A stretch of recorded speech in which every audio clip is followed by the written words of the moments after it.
မိဘကိုလိုချင်ပြည့်စုံသည်ဘယ်တော့အခါမှဒုက္ခမရောက်ဘူးဆိုတာမှန်ပါသလားဒီကုသိုလ်ကအကျိုးပေးတဲ့အခါဆိုဖြစ်နိုင်တာပေါ့ဒီကုသိုလ်ကအကျိုးမပေးအကျိုးပေးတဲ့အခါရှိတယ်သူကအခွင့်မသာလို့အကျိုးမပေးတဲ့အခါရှိတယ်ကုသိုလ်ကတော့ကုသိုလ်ပဲပေါ့ကုသိုလ်ကောင်းမှုကတော့အပြည့်ပြောစရာမရှိပါဘူးနော်မိဘကိုလိုချင်ပြည့်စုံသည်ဘယ်တော့အခါမှဒုက္ခမရောက်သူရင်တော့ဒုက္ခရောက်တဲ့အလုပ်တွေလုပ်လာရင်တော့ရောက်မှာပေါ့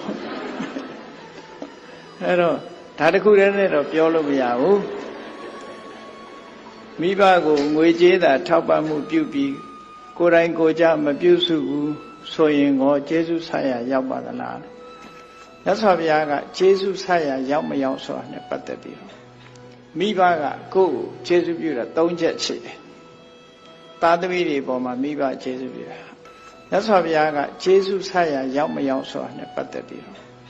မိဘကကိုယ်ကိုကျေးဇူးပြုတာ၃ချက်ရှိတယ်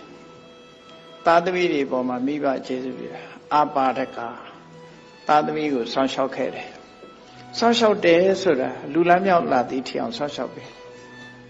နှုတ်မို့အမိုက်ပုံးနဲ့ထည့်လိုက်ရင်ဘယ်လိုလုပ်အမိုက်ပုံးနဲ့ထည့်လိုက်ရင်ဆောင်းလျှောက်တာမဟုတ်တော့ဘူးလေအဲ့တော့မိဘကသားသမီးကိုဆောင်းလျှောက်ခဲ့တယ်ကျွေးခဲ့တယ်နောက်တစ်ခုကတော့ဣမတ္တလောကတ္တဓာတိတာတော့ဒီလောကကြီးကိုလာခွင့်ပြုတယ်အခုခေတ်ကလာခွင့်မပြုဘူးလေတချို့ဟာလာခွင့်မပြုဘူးမလာခဲ့နဲ့ဆိုပြီးတော့လှုပ်တာတွေရှိတယ်အဲ့တော့မိဘကသားသမီးပေါ်မှာကျေးဇူးရှိတာအရေးကြီးဆုံးကဘာလို့ဆိုရင်လာခွင့်ပြုတာဒီပင်လည်းကျေးဇူးပဲနော်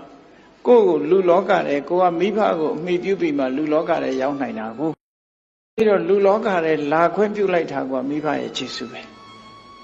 အဲ့ဒီမိဘရဲ့ကျေးဇူးကိုက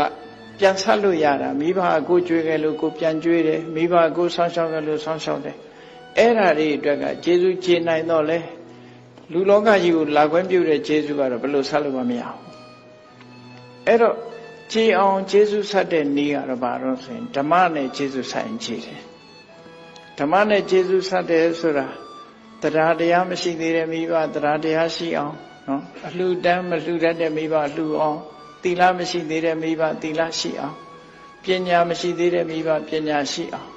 ကောင်းတဲ့ဘက်ကိုပို့ဆောင်ပေးတဲ့နည်းနဲ့ဆိုလို့ရှိရင်တော့ကျေးဇူးကြည်တယ်လို့မြတ်စွာဘုရားဒီလိုဟောထားတယ်နော်အဲ့ဒီနည်းတိုင်းဆက်ပေါ့ဒါအဲ့တော့ကြည်ပါ